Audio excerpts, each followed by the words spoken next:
Tatanggalan daw ng posisyon sa Kamara ni House Speaker Pantaleon Alvarez ang mga kongresistang hindi papabor sa death penalty bill. Kabilang daw sa ipatatanggal sa pwesto ang sinumang Deputy Speaker o Committee Chairman, gaya na lang ni dating Pangulo at ngayon Pampanga Representative Gloria Macapagal Arroyo. Kilalang anti-death penalty si Arroyo.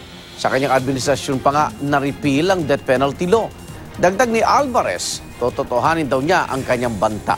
Tumanggi magkomento si Arroyo pero ang chair ng House Committee on Poverty Alleviation na si Gabriela Party List Representative Emmy De Jesus nanindigan sa kanyang posisyon kahit pa kapalit ito ang kanyang chairmanship.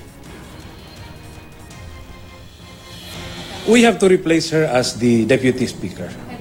Hindi naman kasi natin pinipilit, no, na sumama sa atin, but alam nyo, leadership kasi ito, no, yung bill na to, leadership bill to. Ngayon, kung hindi ka naman sang-ayon doon sa liderato, it will be awkward na kasama ka sa leadership. Nasa kanilang burden eh. Pag ginawa nila yon, sila yung mapapahiya.